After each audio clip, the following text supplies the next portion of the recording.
Hey, look, it is hell of a time. We got Thursday night football on the helm. We got the WNBA playoffs that's kicking off, man. And we back Thursday night. Last week we know it was Saturday. We are back on Thursday night with the big three once again on your dial. Shout out to Columbus, Georgia, and the 706 area. Shout out to Wisconsin. Y'all know what it is. Hey, man, how y'all doing today, man? Sorry. Gotta say, man, life is good. Life's good. I mean, this has actually been a pretty nice week as far as like newsworthy stuff, man. So I'm definitely ready to get into the discussions. Yeah. I'm alive and breathing, so all is well. That's all I can say. All right. Amen to that.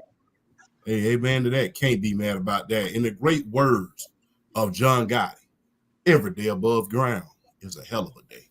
Hey, and when it comes from a man like John Gotti, you know life is precious. You know what I'm saying? So, hey, shout out to the late, great John Gotti, man. So, but, hey, man, look, we got to set the tone to start it off with everything, man. One of the greatest, if not the greatest basketball journalists in the world retired. I mean, Woj retired this week. I mean, Woj retiring is equivalent to Adam Schefter retiring from the NFL journalism. I mean, people don't really trust the word of the rumor mill or anything like that unless either Woj or Sham say it in the basketball world. I got to ask y'all, man, what do y'all think about that? What do y'all think about Woj retiring, bro?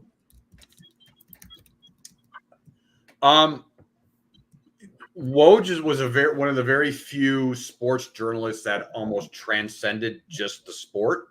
Maybe transcend is the wrong word, but bridged the gap or went outside the sport. Like the term Woj bomb became like a thing in of itself. Like it was used to reference other things that happened, not just, a sports breaking news story, even just an NBA news one. Like I don't even think he rivals. I don't even think Adam Schefter rivals what Woj's connections were. Woj was, I don't know how he did it. I don't know how he stayed on top of everything, considering how the NBA has transformed in the last 20 or so years in basically a 24-hour news cycle where stuff is changing and rumors are going and flying here.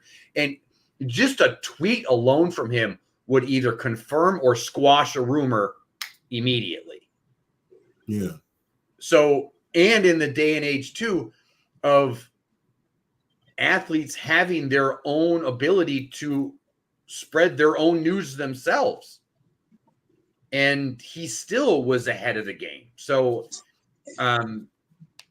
bravo to him for having a great career, a phenomenal career. Like, I don't think we'll ever see another Woj in any type of sports in that capacity ever.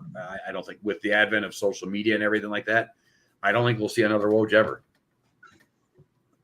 Hey, like I said, look, for those who are in the hip hop culture, man, a Woj bomb to me was equivalent to Funk Flex dropping the bombs on the radio.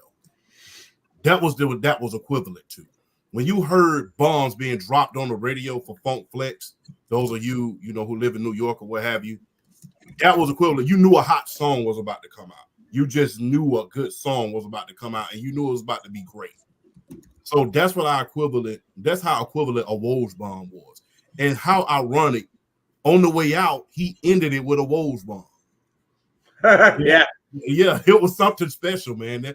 That was something special, man. And shout out to Kieran, man. What's up, man? Hey, congratulations on everything you're doing. One of the better sports journalists, not only in the world, but also on TikTok. Check him out. But a Woj bomb was something else. You can hear all the rumors in the world. You can hear this trade going on. ESPN themselves can come out and say, hey, this trade is going on. But until you hope, Woj was bigger than the channel itself, in my humble opinion. Yes. So ESPN can say, hey, LeBron's being traded. Until Woj said, nobody believed it. But what's your thought, BRL? I mean, yeah, man. I mean, y'all really kind of hitting everything on the head, man. Adrian Wojnarowski, man, is just he's one of those. He's just, I mean, Flash. I mean, you were kind of, you're kind of speaking in on him as like a transcendent figure as far as like sports journalism. My brother, that's not crazy to say. That's not crazy to say at all, because just because of what, because it's like you said, it's like the connections he had throughout the world of basketball, and just his he was the type of guy that even though we might not have known him personally, you kind of knew a dude like him. Like he took pride in his craft and what he did. He wasn't going to put anything out without it being fact checked, double fact checked, triple fact checked.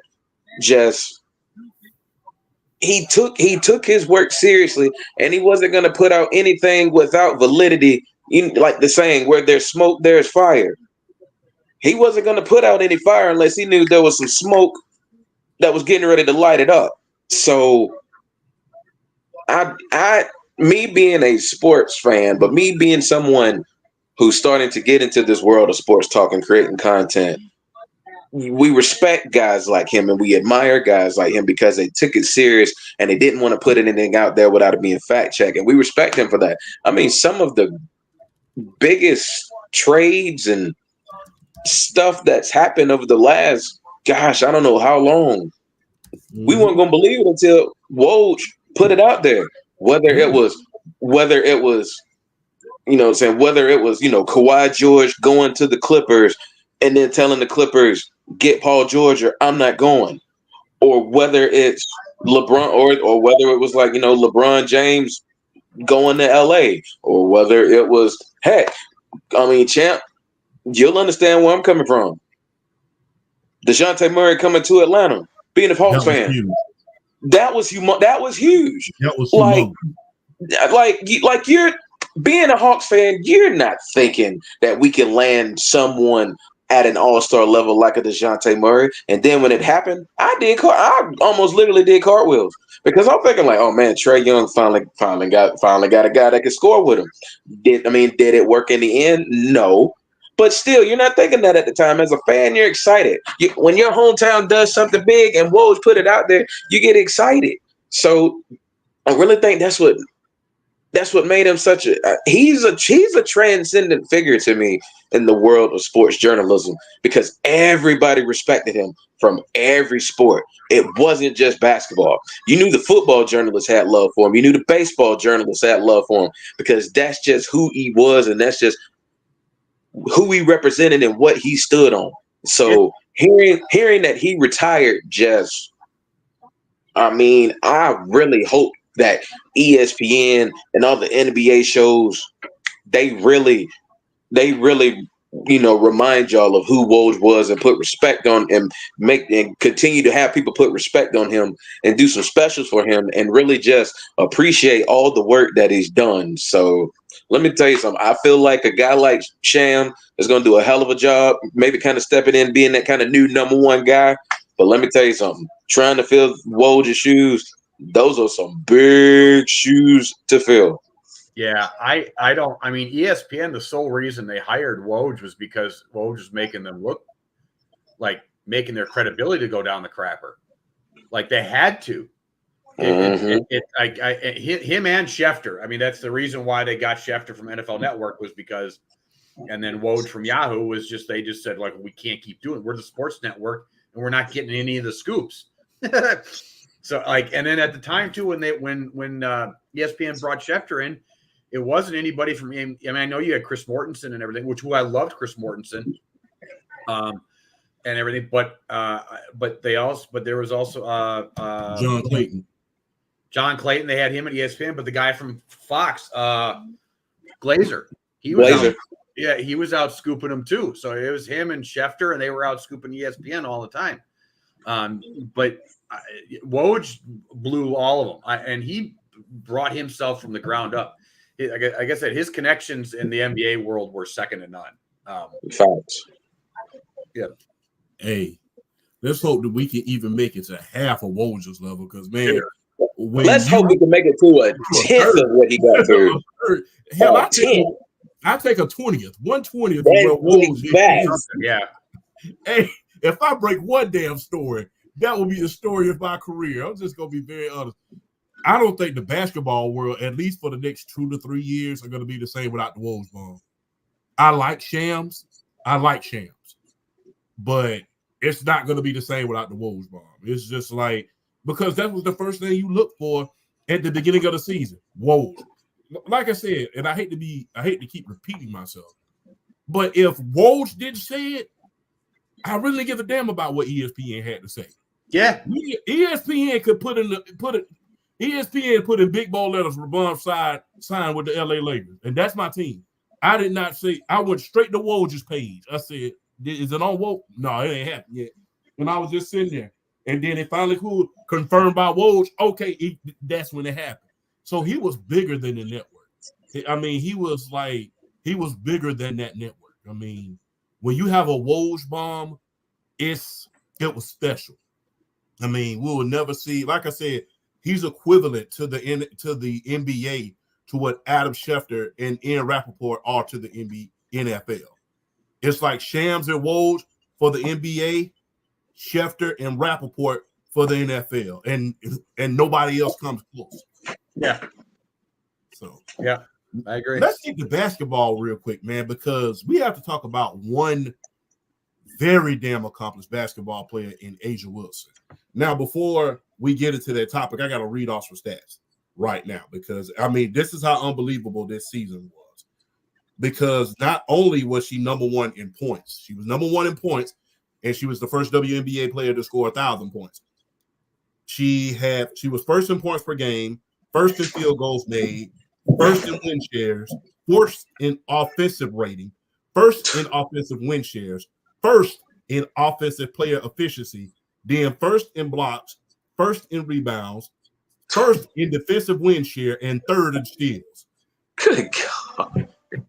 I'm going to tell you just like this. Whatever reservation that you may have had of anybody winning that damn MVP, you just lost it. I don't care what type of stat that you try to come up with, it's not beating those. It's not. So, and I mean, the MVP is a foregone conclusion. Defensive player of the year is a foregone conclusion. You get number one in blocks, rebound, and defensive win share, and third in steals. You're beating everybody across the board by a mile. So I have to ask this question. Now, I think we've talked about this before, but we got to talk about it one last time. And we'll start with you, BRF. Where's A'ja Wilson in the GOAT conversation after this magical year? As far as the WNBA is concerned, she is like right there at the doorstep. She about ready to kick the door down, like straight up. Like, if she wins the MVP, Defensive Player of the Year, and then Vegas just does Vegas things and they three-peat, I think she's the GOAT. I really think she's the GOAT. Because here's my thing. I know it might be getting to some stuff a little early, but I see people on Twitter talking about, oh man, I didn't know who Cheryl Swoops was until Caitlin Clark. We started talking about her. Now I know who Cheryl Swoops is. Cheryl Swoops is a 3-time WNBA most valuable player. 4 times. 4 times. Okay, thank you. 4 times. The last team to win 4 championships straight.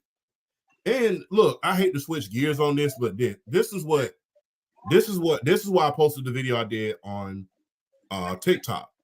She said that, it's not dominating to her. And the thing was, the reason why she said that, because she's measuring things by the A'ja Wilson standard. So of course it's not going to be dominating if you're measuring it by that standard. Because the best player in the league, you're beating everybody by a damn mile anyway. It's not gonna add up. Now, do I agree that Caitlin is not having a dominating performance? No, I don't.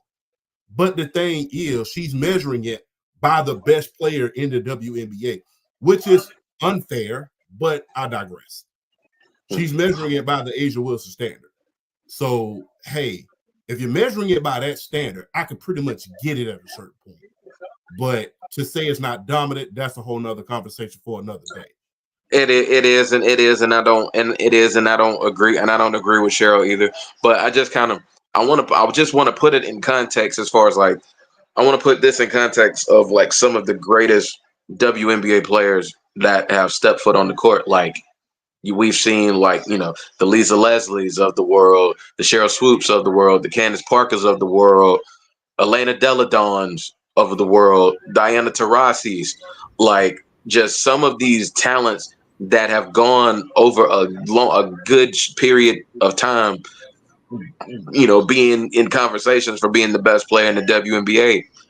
And it's like we've never seen one at this level putting up the numbers that Aja Wilson is putting up.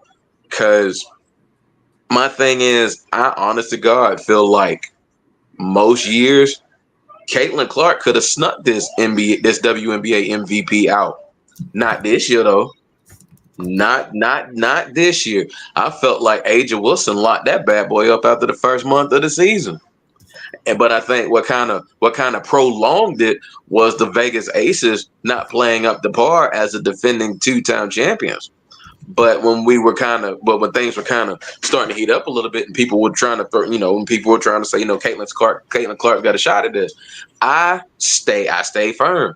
I said Caitlin Clark can go off. I said Caitlin Clark could go off if Aja Wilson maintains her level of play, and then Vegas turns around and gets hot, which they have.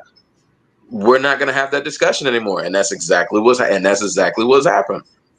I mean, she's just doing things from an individual standpoint. I've never seen in the WNBA, like the damn near 30 points a game, the 13 boards, the 3 blocks. I mean, she's just doing things we've never seen or heard of in the WNBA. I mean, it's like she is by far, unquestioned, undoubtedly, undisputed, the best player in the world in the WNBA.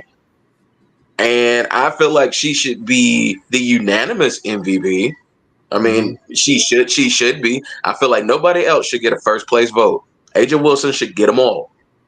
If you give anybody else a first place vote, I'm going to find you and I'm going to question why you're a journalist. Nobody else should get a vote. Aja Wilson's been that dominant, and she deserves to be unanimous MVP. GOAT conversation, she's right there. I think she's right there. If Vegas locks all this up again, she'll be a 3-time MVP, 3-time defensive player of the year, the all defensive teams, the all WNBA teams, just in 7 years? In just 7 years. This is her 7th year. This is her 7th year in the league. Yeah. And she's already done all this. Yeah, she's the WNBA equivalent to Giannis, if you ask me. Great on the offense and the defensive side of the ball. Dominant in the paint, can beat you on the wing. I mean, can rebound, can block. I mean, because if you really look at their game, as far as Giannis and Aja Wilson, it's fairly similar. Aja just got a better jump shot. Yeah, she does have a better jump shot. Aja just got a better jump shot. That's it. She has a better jump shot. But I also think I do like that comparison.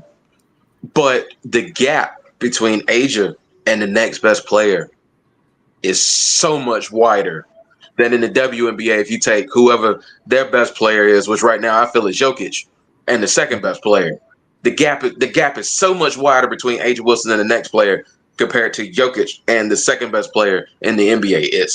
It's crazy what Aja Wilson is doing right now. I definitely think she has a good case to be considered to go to the WNBA if she wins an MVP, Defensive Player of the Year, and they win the championship this year, and she just continues to do Aja Wilson things. I think she has a strong case for it. Before we let you go, Flash, like and subscribe to the pod. Stay tuned tomorrow. Favorite T-Pain song, your favorite John Bradshaw Layfield moment. Tune into the Sports PSP podcast tomorrow at 9. Hey, you will see the big 3 on there as well. So shout out to PSP for always inviting us on. Thank you for tuning into this one. Know you got a busy schedule. up to almost 18,000. Congratulations, PSG. We're damn proud of you for what you're doing for the sports world. Could very well be on his way to becoming the next Woj. Just not going to even lie to you. But on that note, I have to let my guy go, Flash. Where's Aisha Wilson in the GOAT conversation, bro?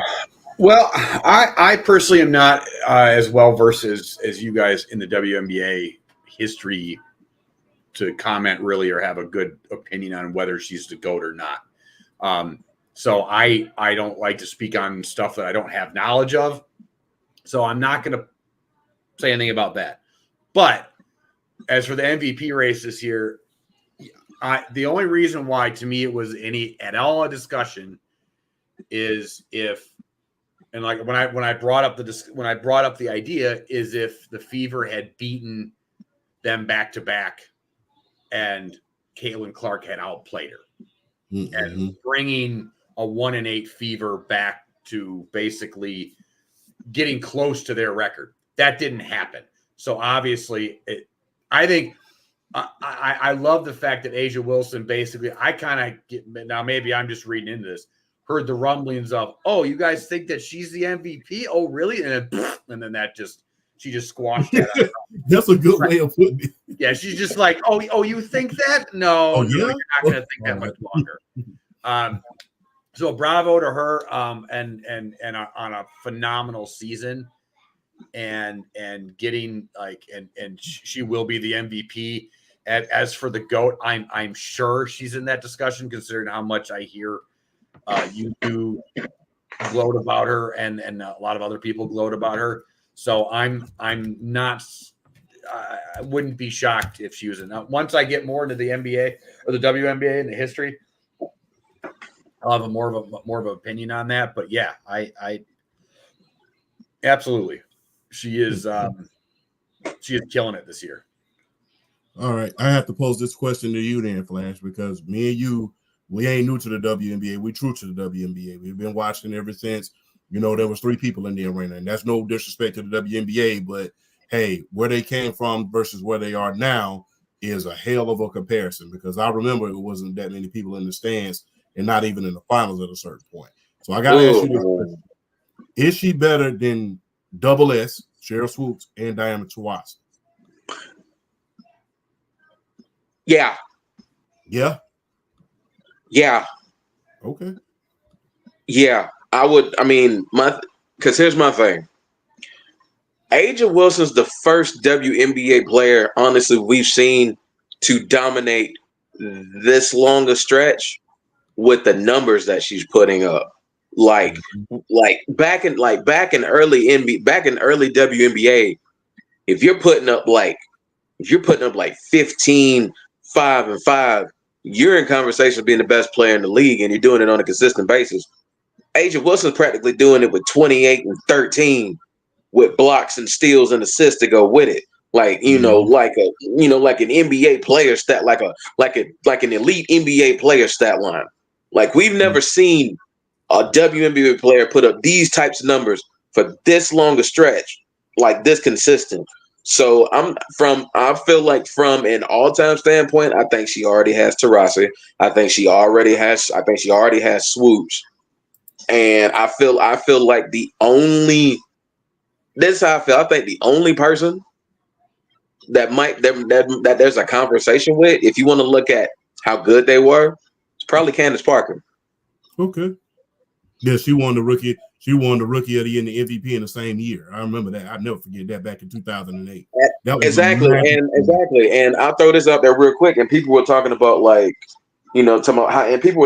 historic of a season that she had, and people saying, would Asia Wilson have done it if a prime Candace Parker, if she was going up against that? Yes, because look at these numbers compared to Candace Parker, not even close. Yes. Candace Parker didn't have the reason why Candace Parker did it like that year. She didn't have an Asia Wilson like that. Caitlin Clark could have gotten rookie of the year and MVP in most years. I mean, she's a lot for rookie of the year, but that MVP. You just building a strong case for why you're going to contend next year. Okay, last question before we move on to the next topic real quick. Do you think this Las Vegas-based Aces team at its peak could have beat that Houston Comets team with Cheryl Swoops, Perrott, and that team there. Do you think that? I think so, because they have what separated those Houston Comets teams back in the day was the inside-outside game and the way they played defense. And I feel like the Vegas Aces are as close to a mirror image as you can get from them. And I think Aja Wilson is a better player than Cynthia Cooper and Cheryl Swoops. So I think they give them a hell of a run. I think in the point guard position, God rest her soul, the great Perrott. I think that the biggest mismatch would be in the backcourt. I think Perrott would kind of Dana Perrott. Yeah, she was good. I think she could have outplayed Kelsey Plum in that backcourt they have. No, her name was Kim. That's right, Kim Perrott. She was really good. She was really good. Yeah, the emotional leader of that team. So I think she could have outplayed that backcourt for the Aces. That's where the mismatch come in. But the front court, I think Asia has them on that style, to be honest with you. So I think it'll go down to the wire. I think it will go down to the wire, but I'll give it to the Las Vegas Aces. Yeah, I think it would be, because what the WNBA finals are 5 games? Yeah, 5 games. It would go the full 5. It would go the full 5. Yeah, it'll go the full 5. Going into the playoffs for the WNBA, as we all know, as we went over before we even went on the air, the Indiana Fever have to face the Connecticut Sun. They have to face the 3rd seed. But I have to ask this question. This is a hot take question. Who's the team to watch outside of the Indiana Fever and the Aces, which are gimmies at this point? And can the Indiana Fever bring a championship to the capital of basketball, the basketball capital of the world in Indiana? For those of you who don't know, basketball was invented in Indiana. And some of the all-time greats came from Indiana. You know, from Red Auerbach to Reggie Miller, a little bit of everybody. Not to mention they're the last ABA team to win a championship. So for those who don't know the history of basketball, please understand the reason why Indiana is so hype about Caitlin Clark is because that's the basketball capital of the world. Not to mention they had the greatest coach of all time that came from there as well with Bobby Knight. So pay attention to your history, peeps. But can you see this year? Number one, who is the team to watch outside of the Fever and the Aces? And can you see the Fever bringing the championship to the basketball capital of the world? Right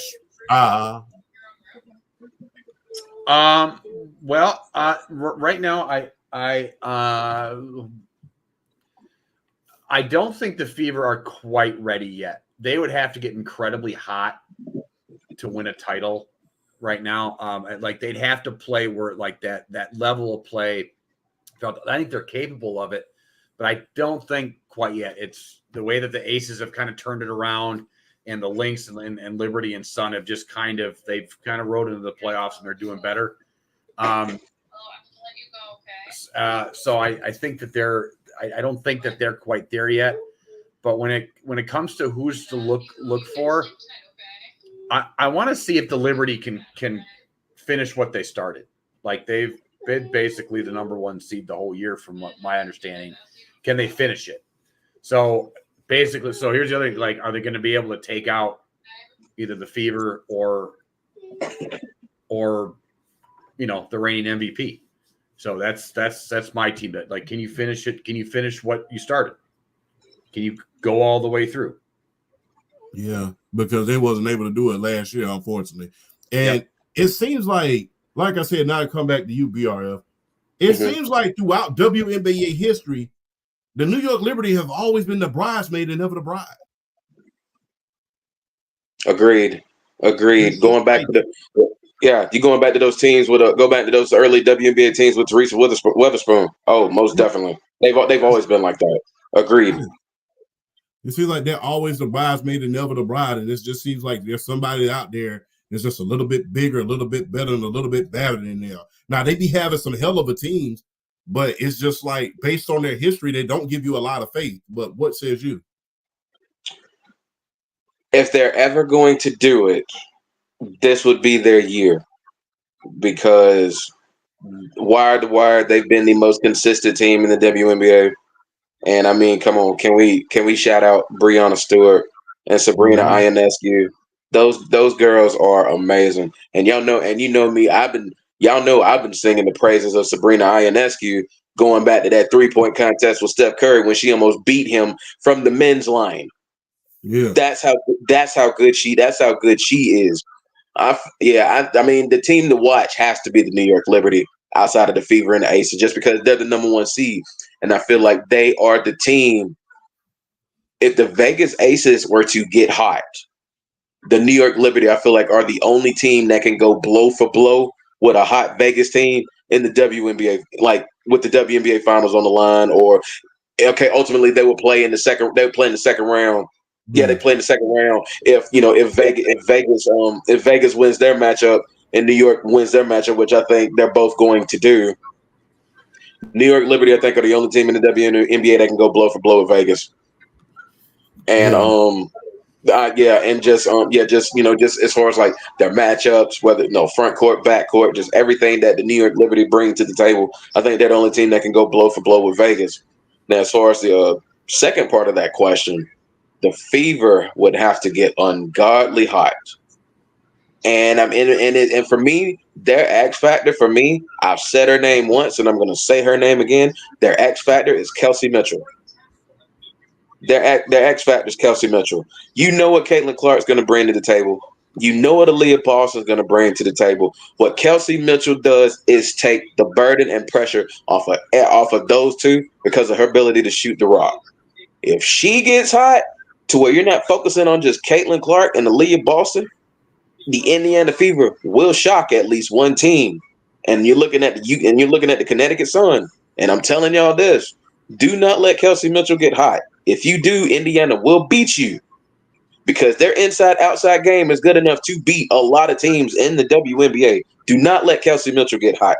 They will make it hellacious for you to beat them in the first round. You have to make sure you're aware of where she's at on the court at all times because she is legit, every bit of legit. So that's where I think it's the only way they can make a run. I'm with Flash. I don't think they're ready this year. I still think they're another piece or two away from really being a force next year. That's why I'm kind of interested in the offseason, like whether it's free agency or their draft, to see where they go, to see the pieces that they bring in. Because I think they're like right there. Like the post Olympic run is basically what I think you're about to get from them for the foreseeable future because they finally got that chemistry built up. They have that cohesion. They find that when you saw that it was finally there, that's when you saw it coming. They were running through everybody. So I think they're getting there, but I think they're still like a piece or so away. But like I said, do I think they could possibly shock Connecticut and win that first round matchup? I think the X factor for them is Kelsey Mitchell going into the playoffs.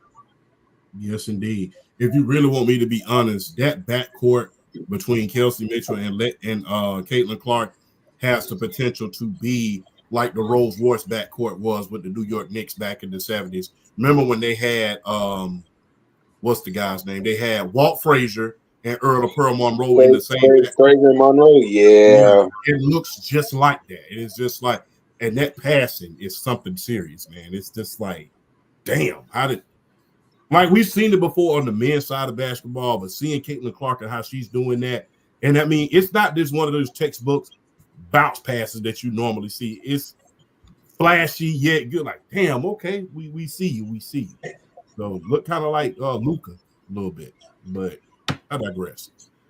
So, got to go to the next segment. Going to the next segment, man. Look, there's been as great as the game has been, there's been a lot of controversy surrounding the WNBA. From the great Cheryl Swoop saying what she had to say about Caitlin Clark, about her not being dominant at a certain point, to the commissioner and her saying some comments about Angel Reese and Caitlin Clark. And Flash, you brought this to our attention, so we'll start off with you, man. What did you make of those comments? So, to my understanding of what happened is the commissioner was asked about a lot of the negative social media aspects of the Angel Reese and Caitlin Clark rivalry, and racist or misogynistic or whatever negative thing. And she she didn't dismiss them out of hand, but she said like, hey, like she's like, yeah, that stuff's bad, but rivalries kind of drive the league. I'm paraphrasing what she's saying, but she compared Angel Reese and Caitlin Clark to Magic and Bird, which is something that we've been saying on this show for months. And she had to release an apology for it. And I was wondering, what was the apology for? I don't think she dismissed the negativeness of what can come from social media. I think everybody, I think everybody that's on the internet for 5 minutes knows that there's a lot of crap on social media. I literally have Twitter opened up on one of my screens right now. It's a cesspool of diarrhea. It just is. It's what it is. So, but I also think that we can acknowledge that if you go back and watch the Bird and Magic rise in that rivalry, there was undertones like that in that rivalry. It was Boston versus LA. There was a cultural thing there. Like that's part of it. And I think to just deny that, or just like not even, to not acknowledge that exists, I think you're just ignoring truth.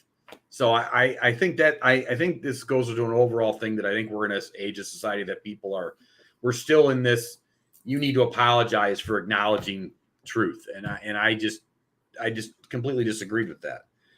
And I thought it was interesting just because of the Angel Reese and Caitlin Clark thing that's been a constant topic on our show and social media in general over the past 3-4 months.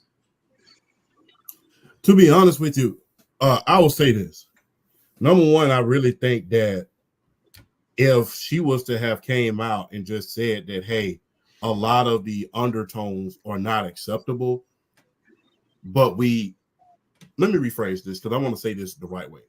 I think that if she would have came out and said, yes, we do not condone any of that and we do not accept any of that, but at the same time, we've seen things like this in all sports before, I think that would have been a hell of a lot more acceptable than just seem like you're because the way the players took it and the way a lot of people took it is just like you're brushing by it.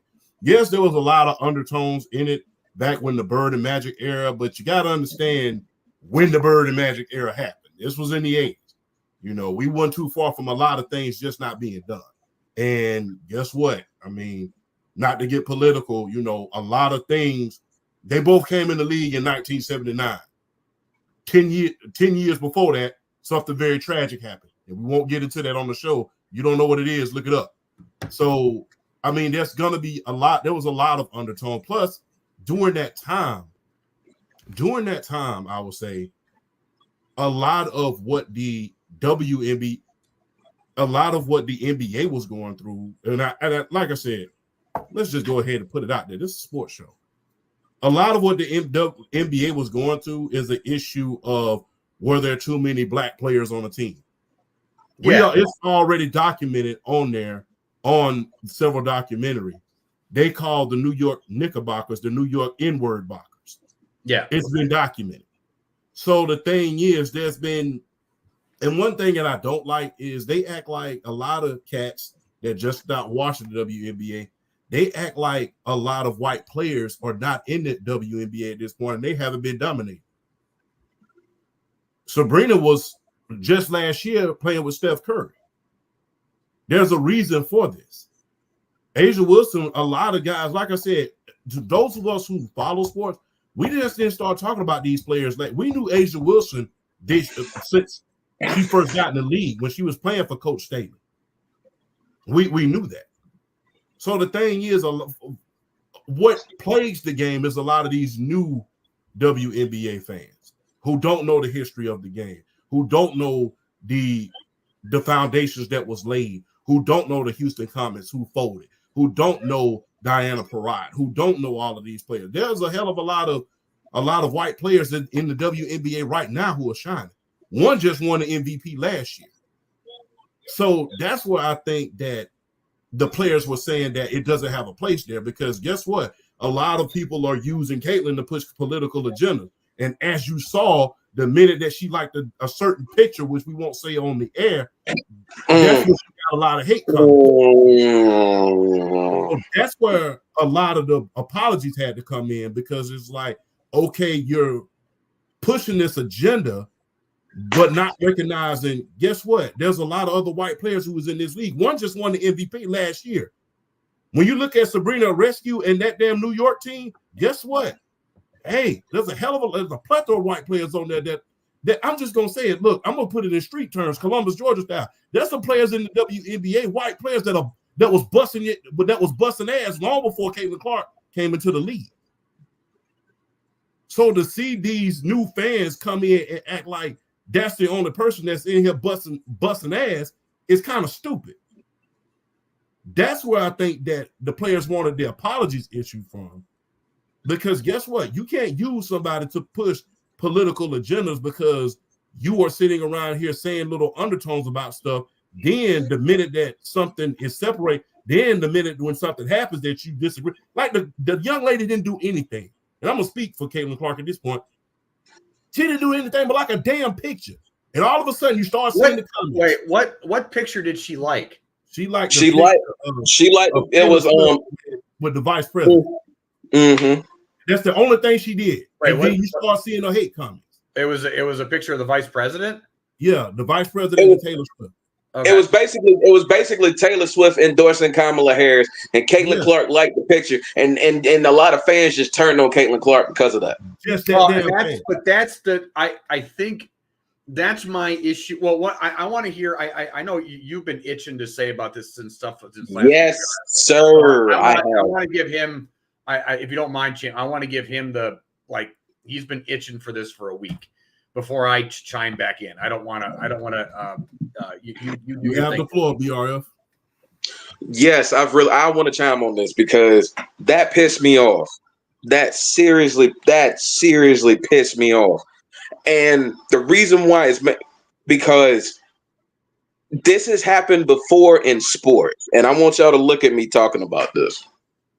A few years ago, opening night, NFL season. I think it was it was 2019. So it was after the Kansas City Chiefs won their first Super Bowl.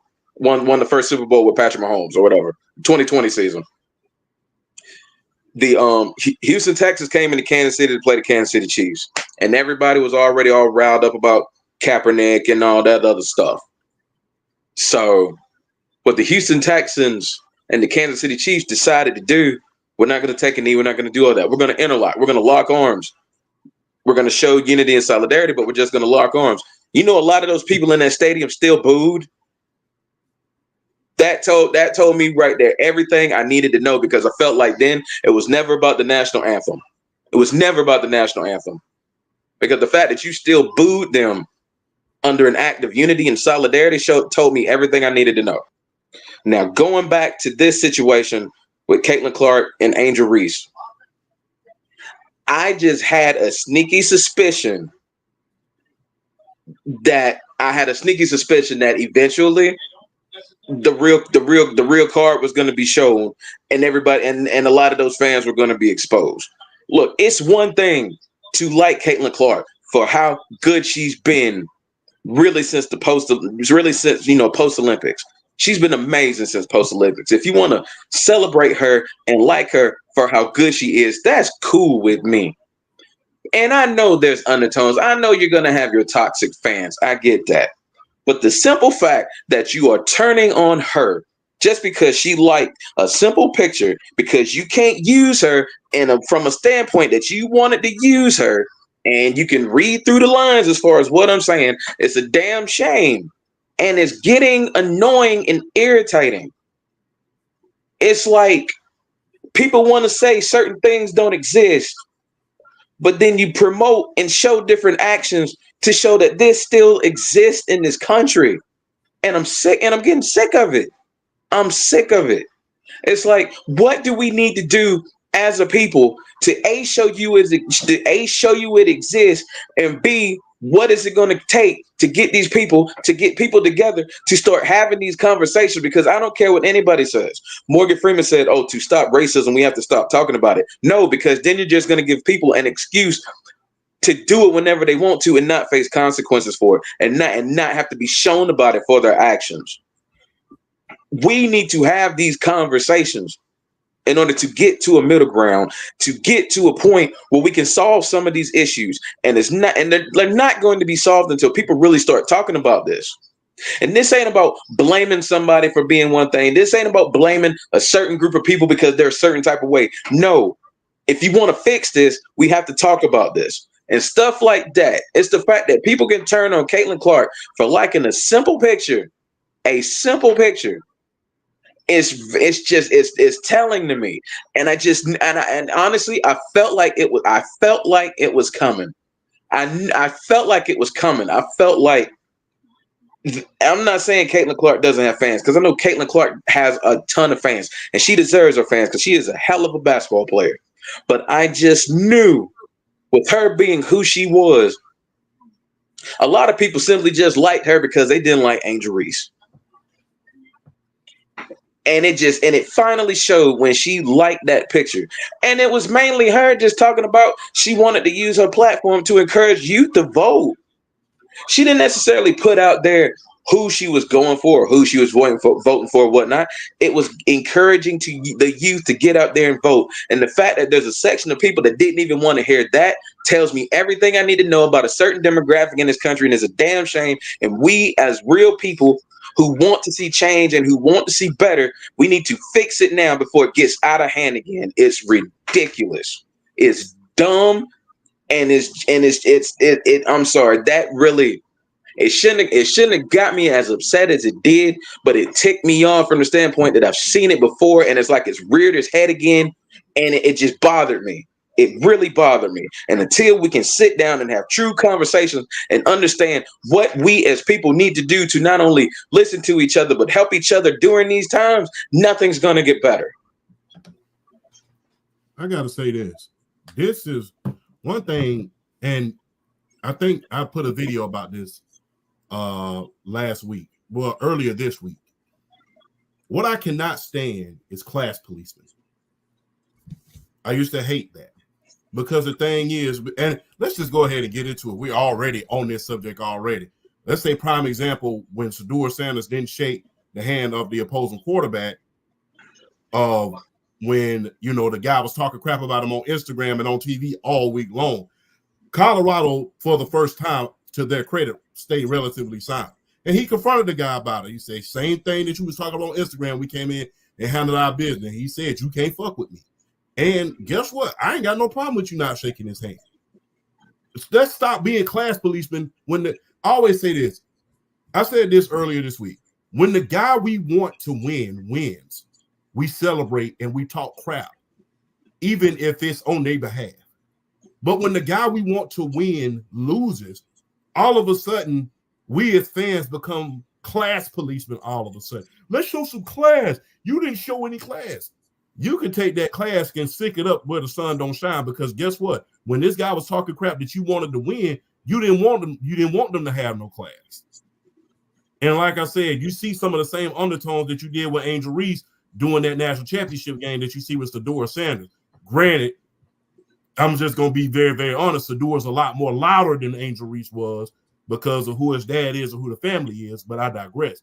But you see a lot of those undertones at a certain point, because it's like, well, damn, you know, when this guy can talk crap about me, but I don't shake his hand, all of a sudden, everybody wants to become class policemen all of a sudden. Like I said, I don't agree with that, but I digress, man. Anything you guys want to add? Because I know Flash didn't want to speak before I kind of said my piece. So you are more than welcome to retort, my brother. So I'm on board with you, BRF, for the most part. I don't think it's a certain demographic. I think we're living in an age of extreme tribalism. That's a good way to put it. If you don't line up, whether it be left or right politically, like if Angel Reese would have liked a Trump thing. Oh, my damn God. That would have caused What? No, wait a minute, Flash. Boy, Right I would have got. I wouldn't want to see an IG or Twitter that So, day. so Can the you fact that imagine the it's a, shitstorm that would have caused? oh, I know, but that's what I'm saying. So that's my point. Is it's not a certain where I disagree with you. It's not a certain demographic. Both sides are real, and it makes me sick because.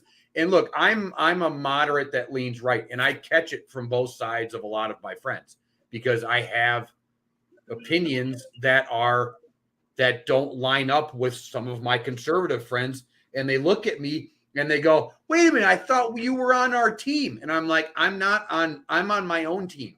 I'm on my principles and values team, and unfortunately, we don't live in a time like that. Unfortunately, it's just basically.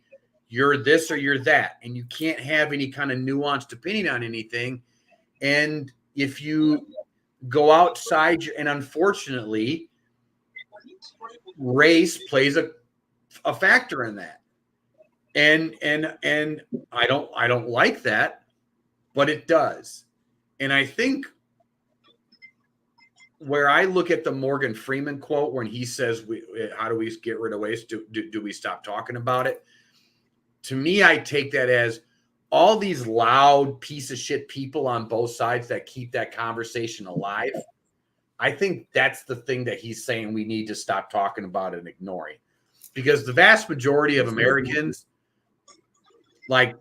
don't give a shit, don't care.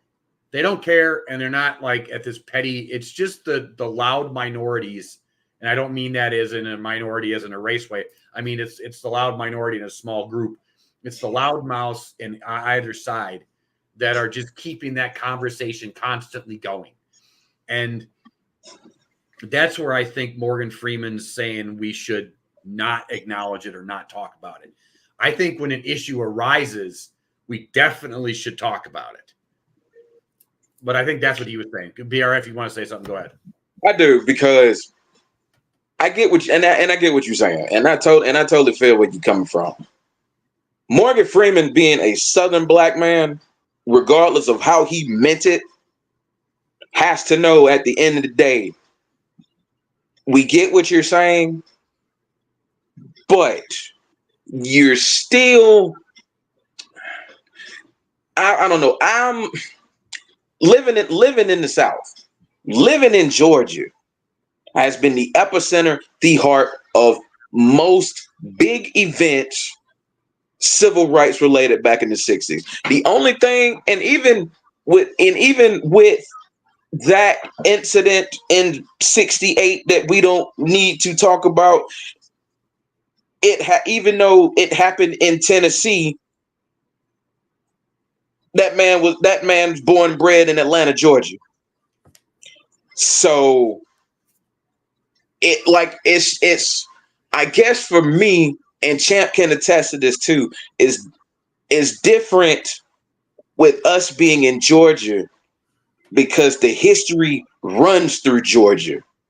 Yeah. And it's like a lot of people,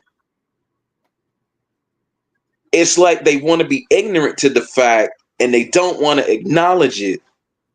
But it's like you have to like see events and things that still occur, and it's like where's your empathy? Like, where's your sympathy? Now the radicals on both sides, oh no, I'm not with it. I'm not with it, because they definitely do add fuel to the fire in some cases that really doesn't need to be added to.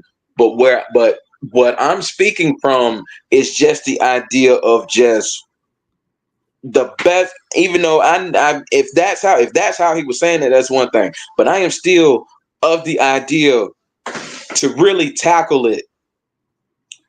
It's about personally seeing it head on and speaking and fixing issues from every side of the argument, because we're not perfect in this by any standards. We have our own. We have to work on ourselves as well. But if people can just see common ground and get together and talk and work through things and understand that at the end of the day, it's the human race still. At the end of the day, we all bleed the same. The only two things in life guaranteed are taxes and when we go. Only two things in life guaranteed. So what can we do now to better it for the generations that are going to come behind us, knowing full well they're going to have to see a lot of this? What can we do to build these relations and build a foundation that needs to be laid and set now to where things can get better as we're getting older and we're ultimately ready to go? And it's just seeing things from a different perspective. And it's just like, I guess that's why that kind of irritated me, because I just knew how it was going to go the minute she did anything of that nature. I knew how it was going to go. And that's extremely not fair to Caitlin Clark at all, because she doesn't deserve that. No. Because she strikes me as a person who's got her head on her shoulders, who got a hell of a heart, who tries to do right by her family and the people that surround her. And that's not fair to her. I have to ask you this, BRF, and I've been avoiding this the entire time, but I got to face it head on, and that's why we're here. What do you think about Cheryl Swoops' comments about Caitlin Clark's season not being dominant? Although I will point this out, her rookie season / MVP candidacy season, because she was an MVP candidate this year. You know, we all know Asia's going to win it, but, you know, she was an MVP candidate. What do you think about her comments in regards to her not being dominant at a certain point? I got to ask you that question. I didn't want to. I got to ask you. Hey, it's okay, because we need to tackle stuff like this. Cheryl Swoops is one of my favorite WNBA players of all time. She need to lay the hell off for Caitlin Clark. She's coming across like an asshole. She is. No. She's coming across. She's coming across as jealous. She's coming across as just ulterior motive, just jealous, and just she needs to stop. Because okay, I get it. Okay, 19 points or assists. Okay, that may not be dominant in the grand scheme of things, but had that woman seen her since the All-Star break? That woman, Caitlin Clark's been one of the most dominant players in the WNBA since the Olympic break. Mm-hmm. And because this is what folks got to understand. Dominance isn't just about your stats and what you putting up. Your dominance is how you control the game. Whether it's how you affect the usage of your other players, how you affect plays and how they're ran, how you affect your teammates getting their shots and getting their looks. Caitlin Clark has been the best point guard in the WNBA since the Olympics. Let's just keep it a buck. She's been the best point guard in the WNBA since the Olympics. Been the best because of how she operates, how she moves, how she's able to see the floor, her basketball IQ. It's not just stats. It's how you affect the whole game. And very few players have been able to affect the whole game like Caitlin Clark. I feel like the only players you can say that affects the game from an aspect like a Caitlin Clark are probably like your good ones. You know, your Breonna Stewarts, your Aja Wilsons, and your Sabrina Ionescu's. It's amazing how a rookie has already ascended close to that tier of player. Cheryl Swoops needs to stop with that. She needs to give Caitlin Clark her love because she's earned that. As good as she's been really since the Olympics, when they got hot, she was the catalyst. She was the one getting everybody involved. Her team, because what were we saying earlier? Man, let me tell you something. When her teammates start catching her passes and starts knocking these down, they're going to be a force and they're going to win games, and you're going to have to watch them come late in the stretch going into the playoffs. And that's exactly what happened. Y'all were dead on the money with that. Yeah. Cheryl, she need to go ahead and put respect on that girl's name and understand that she's gonna be around. And she think they're bad now. Wait for year 2, year 3, year 4, when she's putting up sicker numbers than what she's putting up now. Then she'll have no legs to stand on, and she really don't have a leg to stand on now. She needs to stop. And I love Cheryl Swoops, but at some point, you gotta hold the L and keep pushing. Caitlin Clark is doing way better than you expected, and you're a little upset about it. Just take your L and keep it pushing. That's all you got to do. My thing is nobody shits on their. My thing is with basketball players, nobody shits on their past and their present quite like basketball players. Nobody shits on their past or their present quite like basketball players. You have old school versus new school all the time. It's just like the current players that have played are shitting on the past players, and the past players are shitting on the future players, saying the league is soft. It's on the men's in the NBA, the National Basketball Association, and it's sickening at a certain point. It's like you don't hear these conversations in the NFL. Now you do hear conversations saying I would have dominated today or anything like that, but you don't hear a lot of these players in the NFL or any other sport saying that I could have scored. It wasn't really defense back then. I could have scored over 5,000 yards back. You don't hear that. The only place you hear that where players from the past and the present are really, really just crapping on each other is the National Basketball Association on the men and the women's side. It is sad. Why is that? I don't know. I'm really curious because, like, if you go and watch go and watch the I think the top 100 players of all time or the best of each position or whatever. The NFL did it like 4 or 5 years ago. Yeah. Top 100 of all time. Yeah, top 100 of all time or something like that. And you had players from past like years, like 60s and shit like that, then 70s, 80s, 90s, like 2000s, and then present. And there was nothing but like love for talking about like, and you just don't like, you see, like, it's just weird. It's just, it's like if Joe Montana walks in a room, Tom Brady still just goes, you know what I'm saying? Like, yeah, he even said at a certain point, my bad to cut you off, Flash. You're good. But he even said after he won his first Super Bowl, after he won his fourth Super Bowl, and he passed Joe Montana in yards. Remember? I never forget he said this. He said, yeah, I'm not on his level yet. Yeah. Now, granted, he already passed it. He already had the same amount of Super Bowls as Joe Montana and passed him in yards. And he said, you know what? I'm not even on Joe Montana's level yet. That's how humble and fanboyish a lot of these football players are when it comes to the past. It doesn't seem like that way in the basketball community. It just seems like it's even more dirtier with the fans. Remember the whole done with the 80s and the 90s situation? I'm like, what? I still hate that, bro. I would never not like. I would never like that. I would never like it. I wasn't nice about my rebuttal today. We're done with the 90s thing. I was not politically correct in my response to my video that I made about that either. because my thing with this is, here's my thing about it. So we just supposed to give you like bags of cookies for evolution? That's what we supposed to do? We supposed to tap you on the shoulder because of evolution? That's what we supposed to do?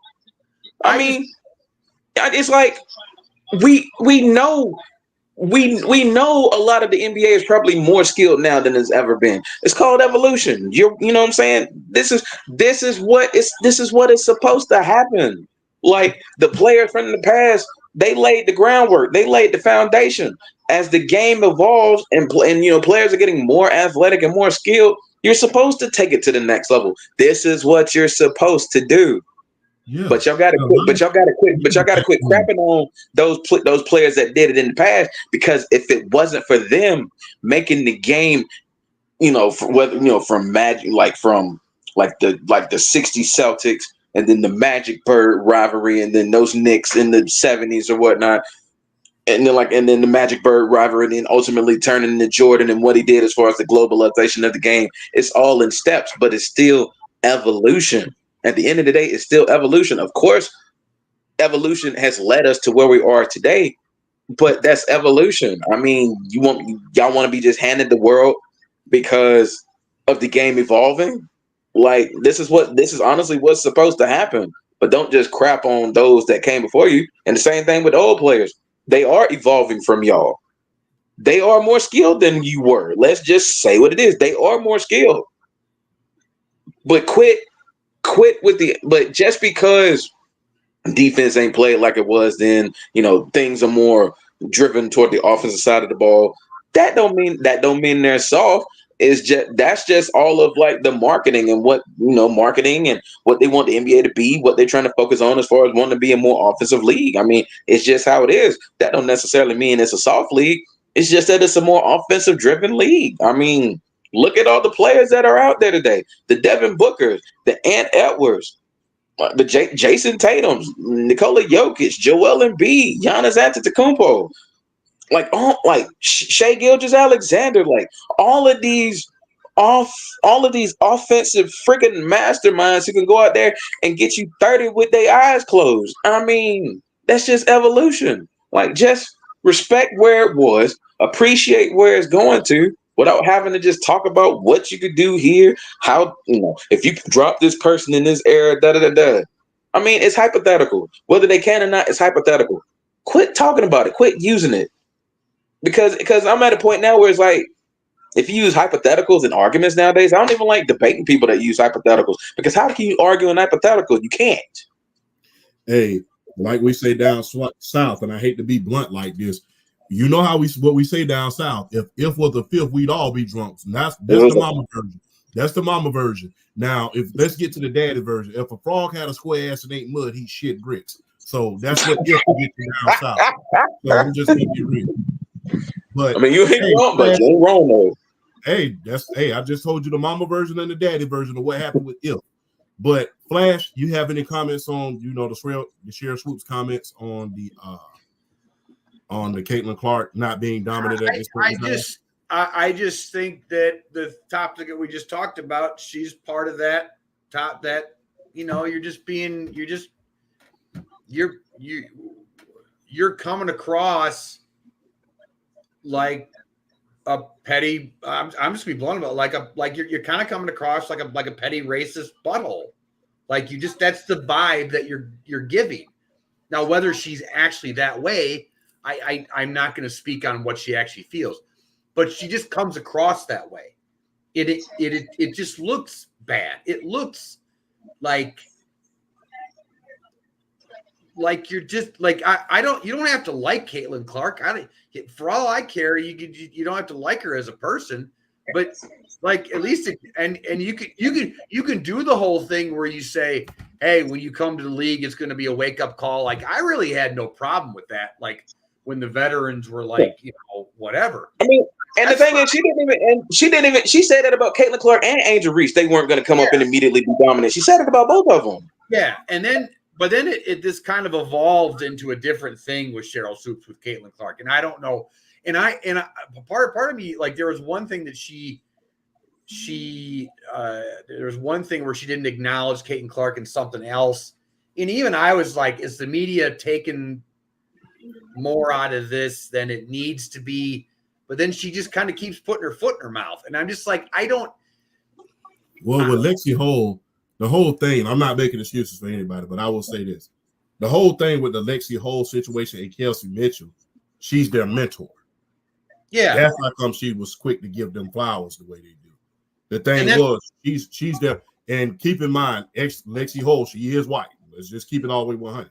Yeah. But the thing is, Lexi Hole and Kelsey Mitchell and Aaliyah Boston, all of those young women she's mentored to all of those young guys. So the thing is, I'm just going to be real. I'm just going to be honest with you. In that aspect, it's not right, but I understand. That's just like me saying this. I would say UBRF, Flash, and PSP are the top guys. And that's just because I know y'all and I hang out with y'all personally. I will say that. It's like, hey, man, shout out to my guy here, shout out to my guy there. And hey, if I leave somebody out, hey, I apologize about that. But you, BRF, PSP, Brandon, those guys who are in the chat, they're my guys. So when somebody asks me, hey, who do you think's killing the podcast game? I'm going to say my guy. I'm going to say you, PSP, and y'all first. And then I'm going to say the other guys that are in the chat, Trent, all the guys that are in there, even Maddie. I'm going to say all of y'all first. And if somebody else get mad, okay, I have a personal relationship with these guys. These guys are cool. I talk to them every single day about sport. Hell, when I'm at work, chilling out, and you talk about a woes bomb, I call it the chat bomb. They come up with a crazy topic. Okay, let's get into it. So of course I'm going to say, hey, those guys who I have a personal relationship, I'm proud of them. That doesn't necessarily mean I'm slighting somebody else. I think they took that shit out of context to the extreme, because she's mentoring both of those. And the thing is with that situation, the very same night the Aces had her sideline at the game, because guess what? She has a personal relationship with half of the Aces roster. So in that context, I will say the media blew that out of proportion, because guess what? Lexi Hull and Kelsey Mitchell, it's kind of like your auntie. It's like, hey, you see my guys over here? These are my guys. These are my children. These are my other children. I love them.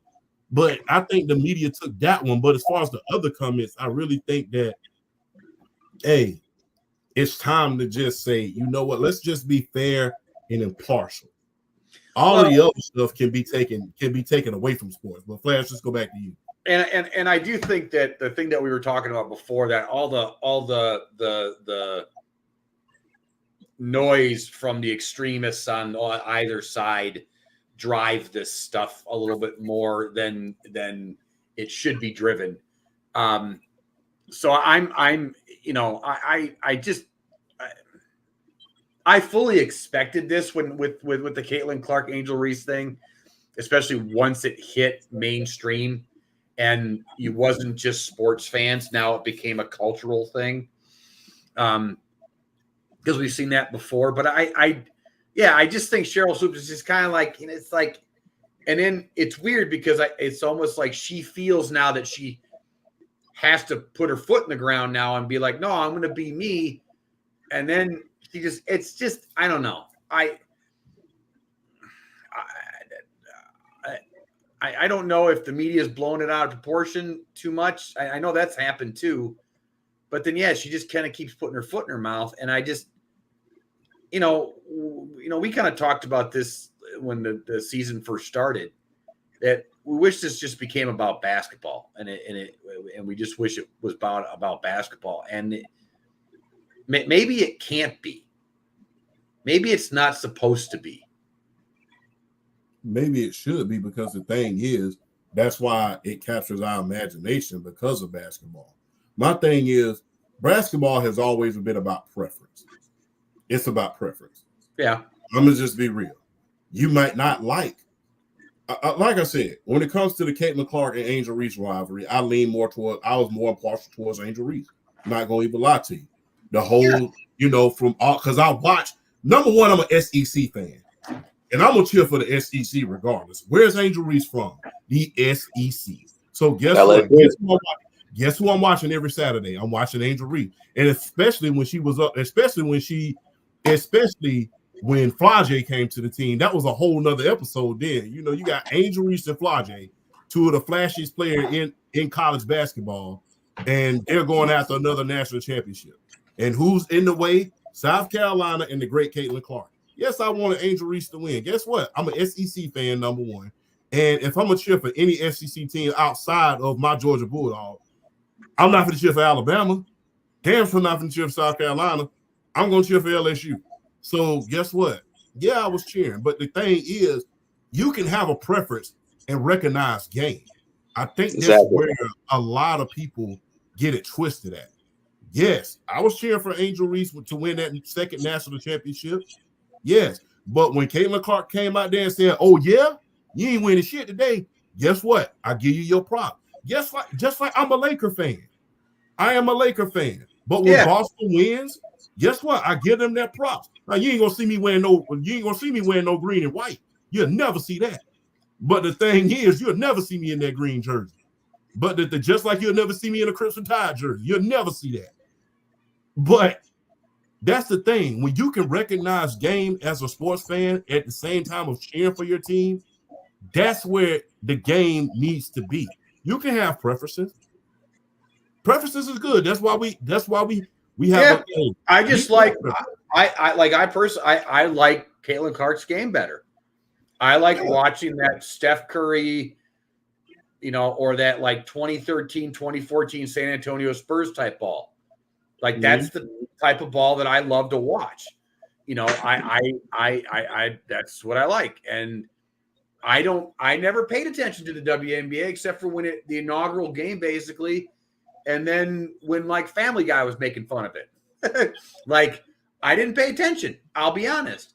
And Caitlin Clark just came onto the scene, and you know, out in college, and so yeah, there's preferences, but yeah, that's the thing. Like I hate the '90s Cowboys. I can't stand them. They ruined a lot of my childhood as a Packer fan. But I can acknowledge how great those teams were. Yeah, those teams were great. I as much as they legit made me tear up a couple times, they were great. I can't. You know, it's why I tell people, like as a Patriot fan too, like when everybody would just hate on it, and I go try and take yourself outside of it for a second and just try and look and appreciate what you're watching right now. It's like the Mahomes thing. I don't like that Mahomes is creeping towards Brady's throne. I don't like it. And I'll make arguments on why I don't think he will be the GOAT. But at the same time, I can acknowledge it. Like this past Super Bowl, I'm just sitting there going like, this ain't good. You're leaving it close. You're going to do that. You're going to do that with P. Mahomes on the other side. You're not going to just, you know, put the boot on the throat and just kind of end this. Nope. Now you lost. Look what happened.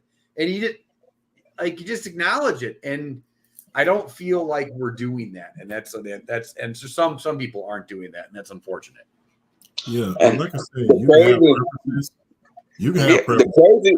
The crazy thing about the whole Mahomes thing as well is like what Flash was saying, he can make a case why he doesn't think he'll ever get there.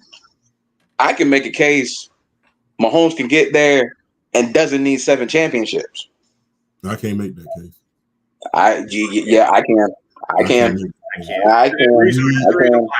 Here's the 2 reasons why he has to get to that amount of titles. One, the rules have gotten so much easier when it comes to like playing quarterbacks, even since like in the last couple of years. And then 2, Mahomes was undefeated in the regular season, the playoffs, and the Super Bowl until one guy beat him in all 3 cases. And that one man was Tommy Touchdown. And so to get to that point, you can throw for a gazillion yards all you want, but you got to get to 7. It's just like with Montana. Look, Brady it didn't matter how many touchdowns he threw. It didn't matter how many yards he threw for. What cemented him as the GOAT, and I apologize for bringing this game up again, but what cemented the conversation was him winning that 5th. Yeah. And that's when everybody that was like on the fence was like, oh, all right, fine. He's the GOAT. All right, I get it. The thing is, the reason why you call him the GOAT is because of the Super Bowls. You don't call him the GOAT because of passing yard. There's been a million you-know-whats in the quarterback position. There's been a million motherfuckers who have went out there and threw the ball. Have threw the ball a country mile and threw for more yards, have the accolades and everything. But for you to go out there, the reason why you are considered the GOAT at something is because, especially at the quarterback position, you have to have Super Bowls. You have to have them Super Bowls. And when you got 7, people don't even realize Brady has the only other person to even have remotely that many championships is Otto Graham. Yeah. Otto Graham played, and this was back before the NFL was the NFL. This was back in the AF. This is back in the AFC, and then the AFL, then the NFL. So he won 7 championships in like 10 years. The only other person that has more championships, that has just as many championships and trips to championship games is Otto Graham. And my thing is, this was, the prehistoric age. So the thing is, he's considered the GOAT. Why? Because of the Super Bowl, not because of stats. People say you're the GOAT. That's why Montana was considered the GOAT. Yeah, Joe Cool because of Super Bowls. Not only that, Joe Cool, look, He beat some of the best quarterbacks of all time in the Super Bowl. Beat Dan Marino in his most impressive season. Turned back around and went back-to-back. First beat Boomer Esiason in his MVP year. Then turned right back around and beat an all-time great in John Elway. Not to mention that first Super Bowl, flat out amazing.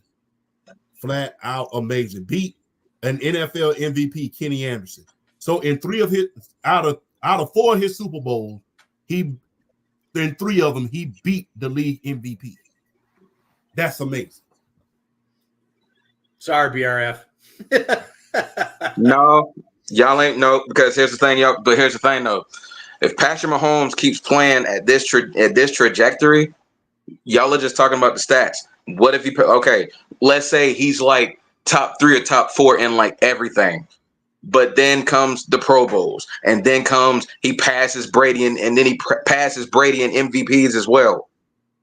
It's a totality thing. He passes him in practically everything. And then we say like 5 championships on top of that, and passes him in everything else. Gotta have a jury though. I think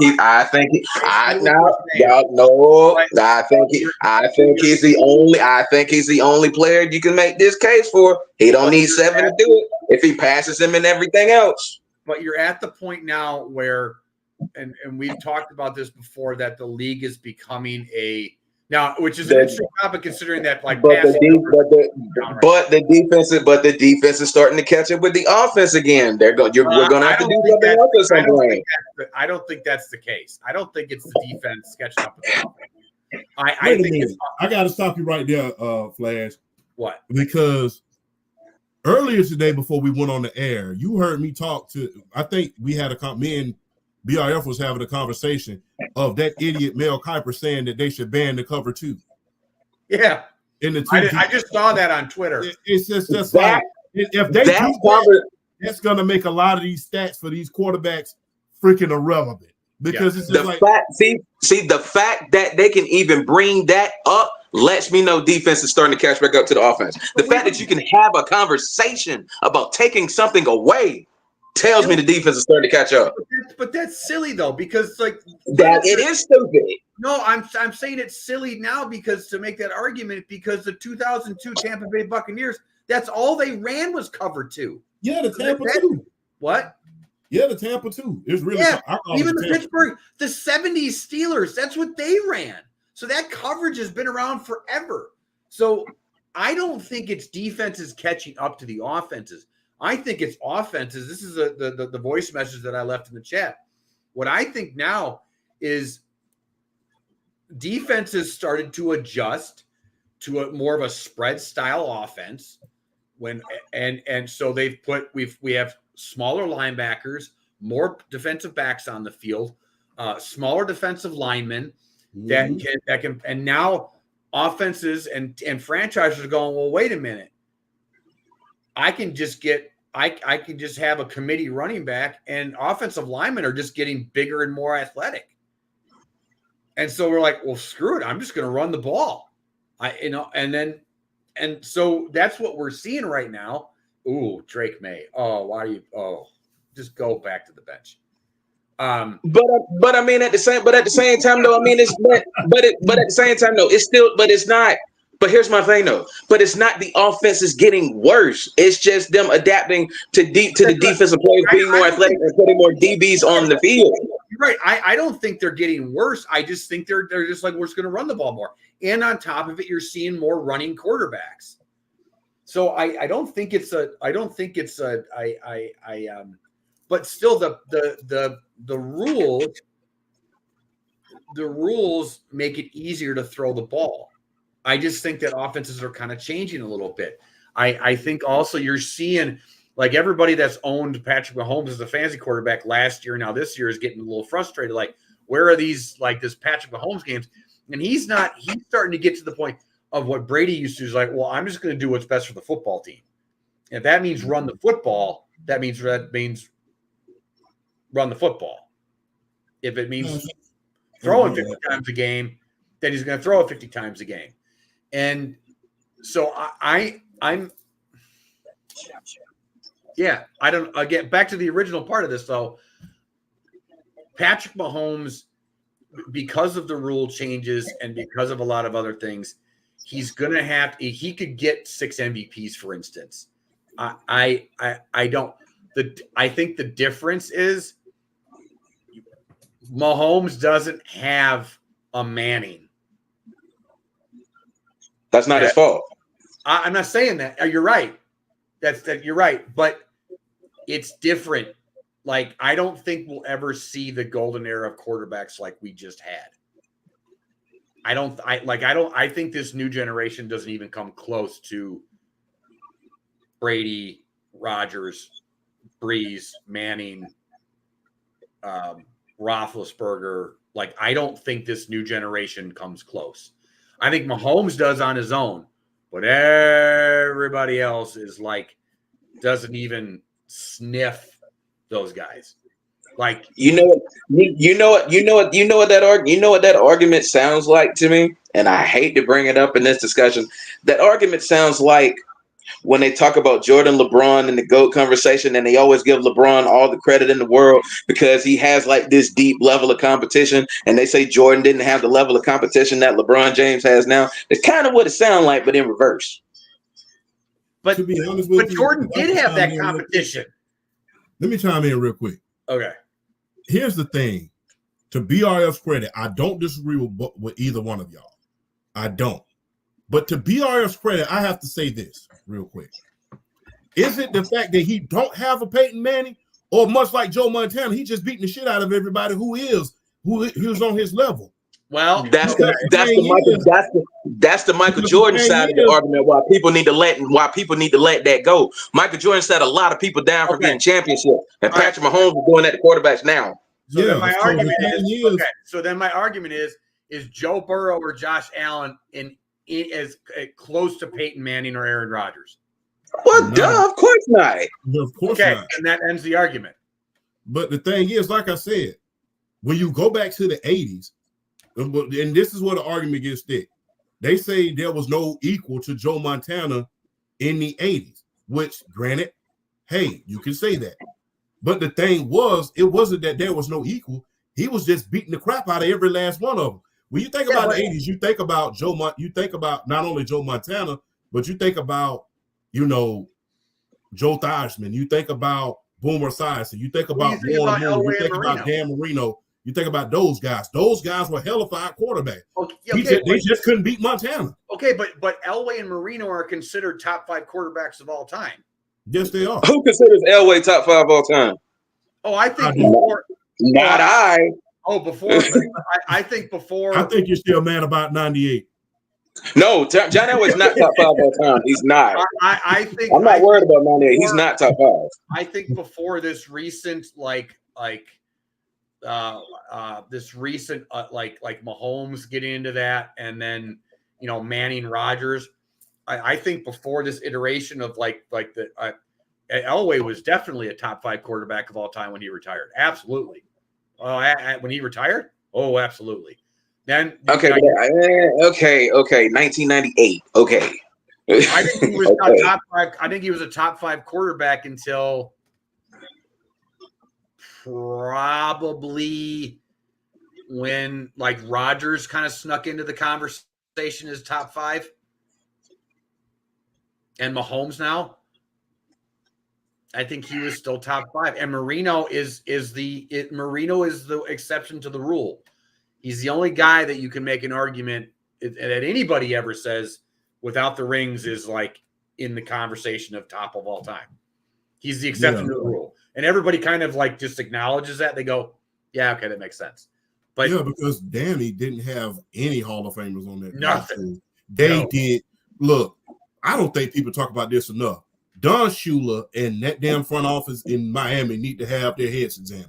God rest his soul, because they did not help out Danny at all with that franchise. They snowed Danny. Now, I mean, the fact that you had all of these running backs that came into the league during that time. And I'm not talking about necessarily the Hall of Famers. I'm talking about guys who went under the radar, the Herschel Walkers. People don't even understand. Terrell Davis wasn't drafted to the 6th damn round. Herschel Walker wasn't drafted to the 7th round. Bo Jackson wasn't drafted to the 7th round. Well, the Bo Jackson thing was a little different because he was originally drafted by Tampa, remember, as like the first overall pick, and then he went back into college, didn't he? But the thing is, and Don Shula failed him again in 1992, because I never forget, I saw an interview with Emmitt Smith. He said, I got on the phone and called Don Shula and asked him to sign me so I can go down there and win one with Dan Marino. I'm from Florida. And Don Shula did not do it. You realize how many Super Bowls that Dan Marino would have with Emmitt Smith? Yeah. So the reason why people put him up there is because Dan Marino didn't have the Mark Duper and Mark Clayton. They were good, but they wasn't Justin Jefferson and Jerry Rice good. Oh, God, no. So no, not even close. So that's the thing. So that's why people put them up there with that. But we got to move forward, guys. Got to move forward. I'm still standing on business about that, by the way. Y'all ain't changed my mind completely. That's fine, because I imagine we're going to have that argument for years to come, because the closer and closer it gets to that argument, I'm going to have to come up with arguments against it, because ain't nobody touching my boy. I'm telling you right now, you're gonna have to work hard, because I'm trying to carve some stuff up. I love you to death, but I'm gonna have to carve some stuff up. I'm just saying. I worked hard. I was on the Brady train before he even won his third, and I'm like, this dude reminds me of Montana, because I'm a Montana kid. That was my guy when I was a kid. It was my two favorite players of when I was a kid were Don Majkowski and Joe Montana. Those are my two favorite players when I was a little kid. And I loved Montana. And I thought nobody would ever come close to him. And I remember watching that first Super Bowl, and people thought I was nuts. And I said, this kid reminds me of Brady. Even John Madden said it in that drive in 2001. What he's doing right now is Montana-esque. And I said it too. I'm like, and everybody thought I was nuts. And I argued up until that 5th Super Bowl. And there's a video on my Facebook feed after, unfortunately, he came back against your guys' Atlanta Falcons, where I may or may not have had a lot of whiskey in me at the time. And one of these days, I will show that video to you guys. But today is not that day. So I spent years arguing that he was better than Manning, years that he was better than Kurt Warner, years that he was better than everybody. And so I'm going to the grave arguing that stuff. So that's all right. I'm plenty warmed up here. That's okay. Regular. Okay, this is what I'll say. Regular season wise, I'm not taking Brady over Manning, but that's not what it ultimately boils down to. It's the totality. And when you get into them playoffs, and Tom Brady's just destroying everybody in the playoffs, but then you add to the fact, as he got later on in his career, when he started racking up the MVPs and stuff like that, then it's like, yeah. And he's like 43 doing it. Yeah. And exactly. He's going into Kansas City in the cold, and he's beating Patrick Mahomes. Exactly. And then, and that's the thing. It's the problem here is that, with the LeBron Jordan argument, we never got the luxury of seeing LeBron versus Jordan one-on-one. We got to see Brady versus Mahomes, and we saw the results multiple times. And even Mahomes has just kind of been he's what my goal is, but that's Tommy Tuck. That's Tom Brady. That's just Brady has ascended to that Jordan level-esque aura thing where he walks into a room and the room stops because he's just that. There's only a couple of sports. There's Ali, there's Jordan, Brady, Muhammad Ali. I said Ali. He said Ali. I say Ali, Jordan, Brady. Barry Bonds. No. Yeah, he's close. I don't. Yeah, but yeah. Steroids or not, Barry Bonds is close to But that I don't level. think he has that.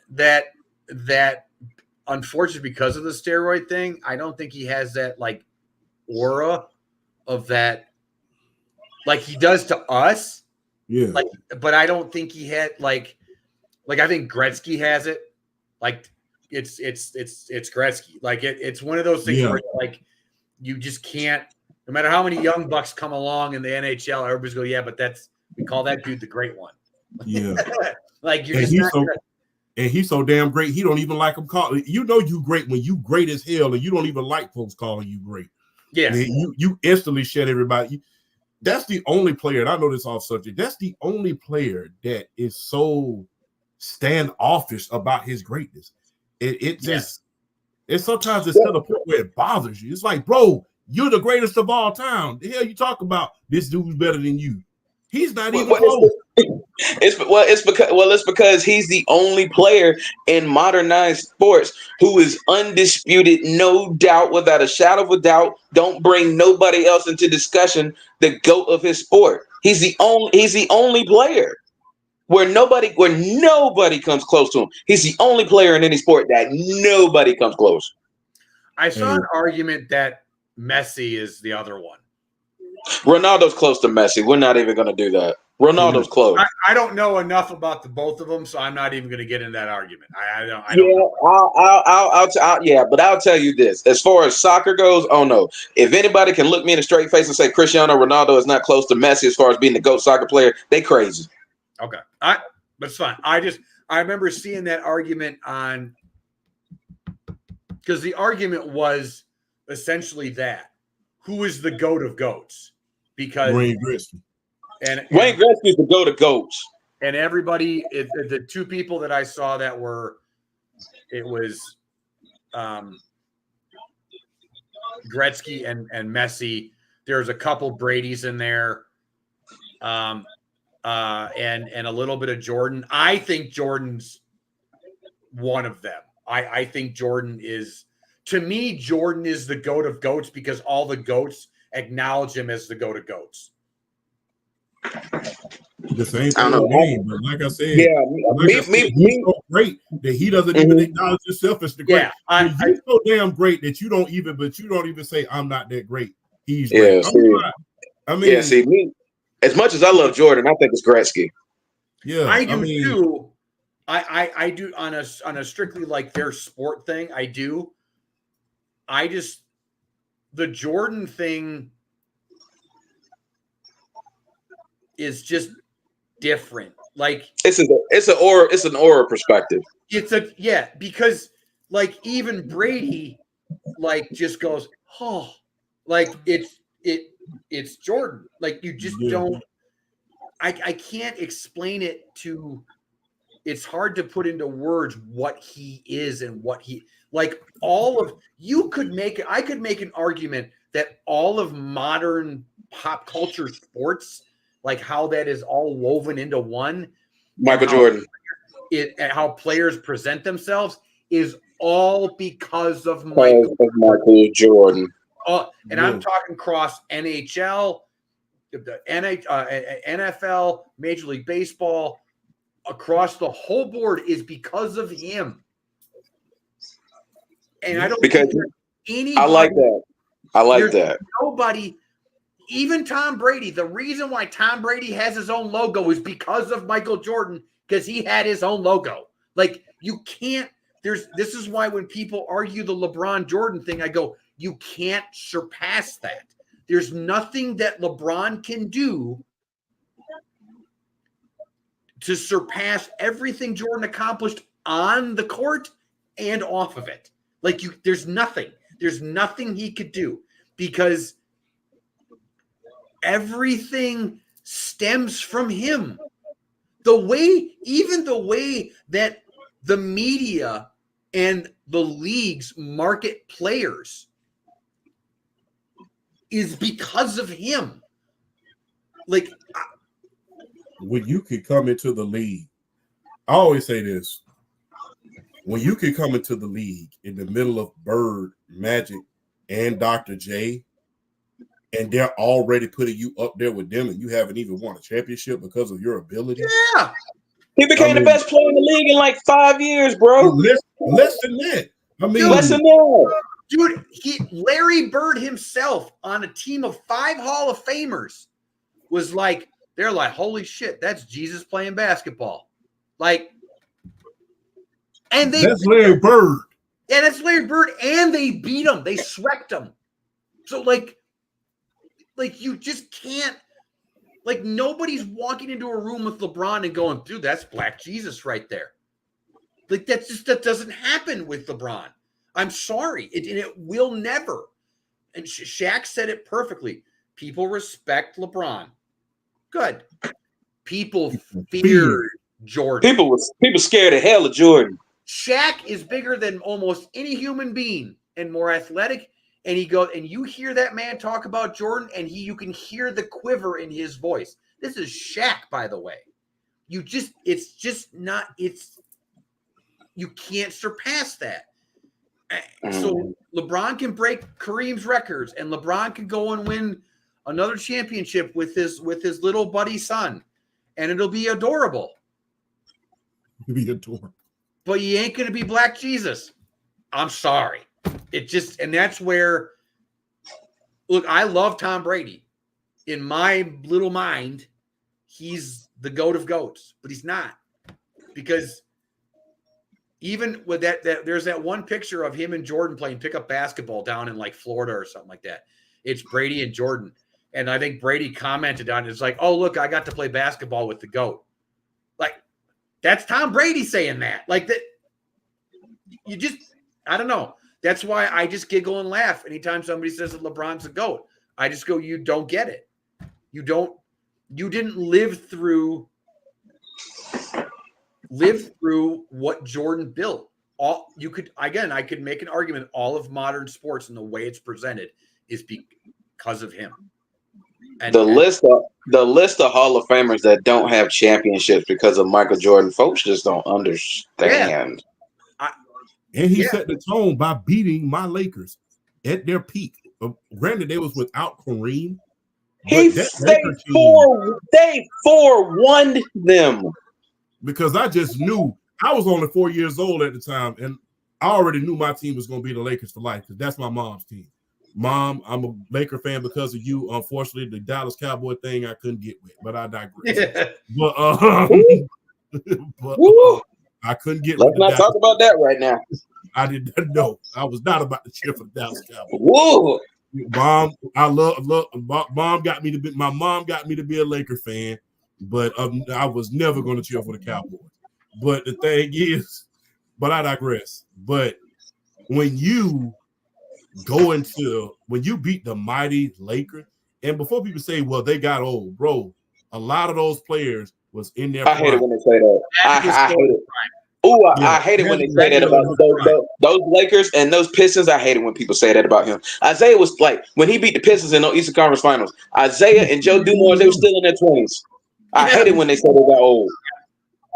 He was 28, 27 years old. So Thank you. I hate it when they say that. So, yeah. When you go in there and beat him, because just the thing was for me, it's like, yeah, you beat the Pistons. Ain't no damn way you think you finna beat the Lakers? You out your damn mind. You ain't finna beat the Lakers. He's 4-1. And we all look after that first game, we looking like, all right, then we finna win another title. We about to go. It's about to be another run. Gentlemen sweat. Oh my God! Because as a Laker fan back then, especially back then, you're waiting. It's just like, all right, we finna go on another run. To me, it didn't happen. To me, the only other person that comes close to what he accomplished on the field of play of whatever he did and off and how he affected that sport is actually Tiger Woods. The only issue that the reason why he's still not considered the GOAT is because of his injuries. There's still a discussion that Jack Nicklaus is the GOAT, and in my opinion, he still is. But if Tiger if his body doesn't give out on him, I think Tiger is Jordan-esque, because Tiger had that. People feared Tiger, like feared him, like on the back nine, like, oh, I'm up by 6 strokes, I'm good. And then Tiger comes rolling in that red Nike shirt, and they're like, oh, Shaw. So and Brady had that too. Brady had that. You hear it in the mic'd up thing in the Falcons Super Bowl when they were up, and Mohamed Sanu and Doug Gabriel talking a bunch of shit. He's like, man, we might just drop 40 on him. And Doug is like, dude, that's Tom Brady over there. You don't say that.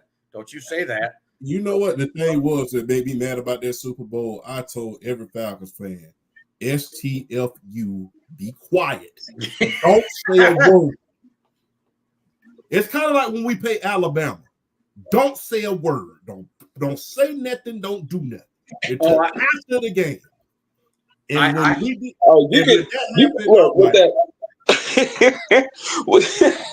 with that whole Falcons game, you can analyze from like, okay, if you go back to that fourth quarter and it started 28-9, you can pretty much just go back and kind of analyze, like put yourself in the offensive coordinator shoes, and it's just like, even if you go back to when it was like 28-20, you're just looking at it, you're just like, run the damn ball. Just run the ball.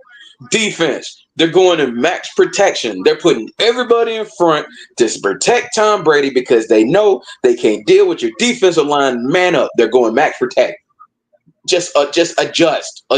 Just do what you need to do. But ultimately, it was just run the ball, kick a field goal. It's 31-20 with a little under a minute and a half to go. Even Tom Brady's not doing that the way your defensive line is going. I don't care what anybody says. I mean, like I said, it was our play calling, and then Devontae Freeman missing that block. It's just so many things. It was just like a big ass snowball that just led to it. I had a huge Super Bowl party over. Now, needless to say, I live in Wisconsin, obviously, so there's not a lot of like Tom Brady Patriot fans up here. And in fact, a lot of my friends are highly annoyed by the fact, and they're very glad that man retired because I was highly annoying for about 22 years. Anywho. So I had a huge Super Bowl party that year, and there was probably like 30 people at my house, if not more. I'm like 30 to 40 people. And when Atlanta came busting out at halftime, I remember outside, I used to smoke cigarettes at halftime. Now, my buddy, as that first half got worse, my buddy kept sliding me whiskey shots. He's like, it's okay, dude. Don't worry about it. You'll be all right. It's fine. Like, I'm emotionally legit upset. Like, there's no way. Because I also just watched this Atlanta team kick the shit out of the Packers the week before or 2 weeks prior to that. So I'm emotionally not doing so well. I apologize for dropping the S-bomb. But that's okay. Halftime comes. I'm in the garage. I got a friend of mine. She's like consoling me. She's like, it's okay. He might come back. You never know. And I'm like, I don't know how many shots of whiskey in me. And I'm like, it's the Super Bowl. Nobody does this in the Super Bowl. Blah, blah, blah, blah, blah. Now, everybody downstairs in my bar room was drinking and having a good time. And then all of a sudden the comeback started. And I was watching it upstairs because I didn't want to do any jinxing. Good things kept happening. And I kept running downstairs. And it was so funny. Everybody went from like talking and jiving and having fun to literally everybody just was sitting there like this in front of the TVs in silence. It's like, what is going on right now? Is this really happening? And oh boy, that was, I know that this is a load of hurt for you guys, but that was, well, I knew it was over once that man. When they got the coin toss in overtime, and they got the ball first, I said, "Yeah, it's over. We're not going to stop them." I knew we weren't going to stop them. That defense was on the field for a total of 91 plays. I was like, "Yeah, they're not going to stop them. They're too tired at this point." Well, there was no way Brady was going to allow that to get to another possession. There's no way, short of Jesus himself coming down and stopping them. There was no way that Brady was going to get that to another possession. But I knew it was over once Deontay Freeman missed that block and the fumble happened. I went, because right then and there, if they get 2 more first downs technically and they kick a field goal, the game's over. As soon as that fumble happens, I'm like, you gave the window to him. Now you're going to pay. And Even then, though, they still needed another 2-point conversion, a touchdown and a 2-point. It just gives me goosebumps. I miss those days. Hey, sorry, guys. But you know what, man? Man, that really stopped bothering me about 2 years after, just because so many people dropped the 28-3 joke. After a while, it's like, okay. It was like after a while, it's just like, okay. Yeah, like that dude in the like that dude that wore the all red Falcon suit. Like a couple years ago in the draft, somebody had yelled up 28-3, and the dude was like, "Okay, yeah, good one. Heard that before." That's kind of like how we were at this point. Yeah. You know, that's kind of like how I am, because I look at it like, okay, it happened. It's like, you know what I'm saying? It's a damn shame. Yeah, It doesn't like it was a shame that it amused outside fans more than it bothered me. You know what I'm saying? Hey, not only that, sometimes I, as a fan, I wear it as a badge of honor. I'm just gonna be real honest with you. Who's your team? Who's your team, champ? 28-3. Oh, you're a Falcons fan. So, Yeah. Yeah. So, Yeah, and then like another thing, it's like okay, yeah, it's because okay, it happened. Okay, yeah, it happened. Because I hear some people say, man, I'd rather not go to the Super Bowl if you're gonna go and do that. I'm like, you a damn lie. Shut up. The Super Bowl is the Super Bowl. That's the ultimate goal. You want to make the Super Bowl, regardless of what the outcome is. Oh, yeah. You want to make the Super Bowl. Just be quiet. Absolutely. hey, so Aaron Rodgers and the New York Jets will end it here. We got off topic with the GOAT conversation, but still a hell of a podcast, nevertheless. But we'll end it on this note. So Aaron Rodgers and the Packers, Aaron Rodgers and the Jets. Damn, I'm sorry about that. Aaron Rodgers and the Jets go over on the New England Patriots. What are you guys' thoughts about that before we end the show? Aaron Rodgers looked good tonight. 27-35, 281 yards, 78% completion. You might as well say I think had like a 118 quarterback rating. Homeboy looked good tonight. And it wasn't like deep passes either. It was just he carved New England up tonight. That was a surgeon at work tonight. Aaron Rodgers looked good. All right.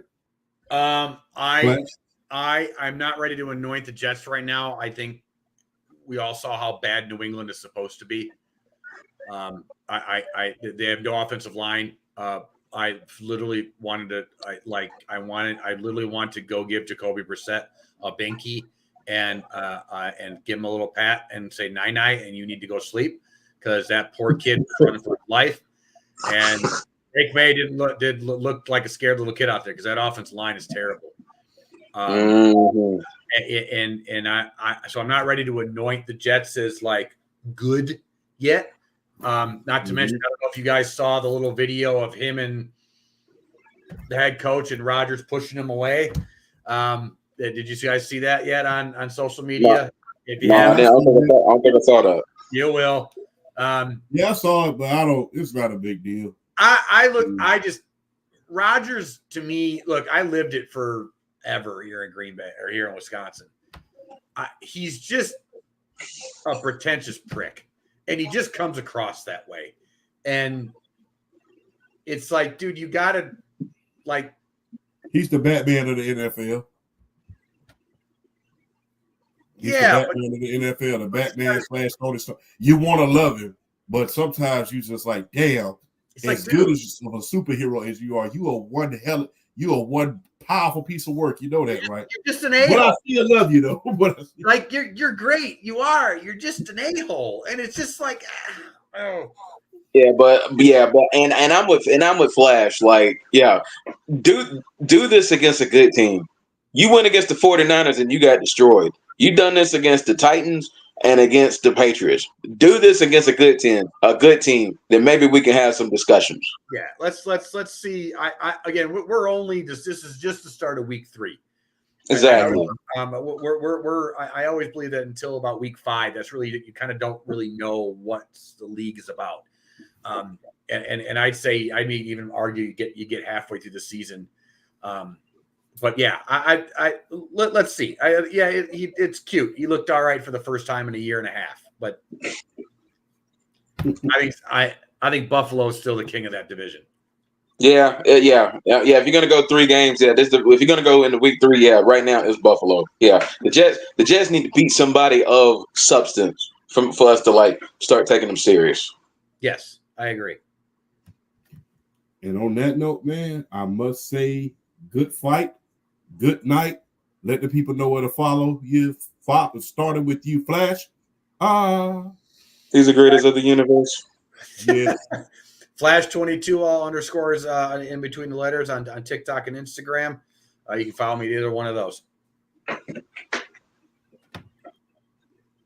I'll jump in and throw mine out there. As always, BRL Sports is the TikTok handle.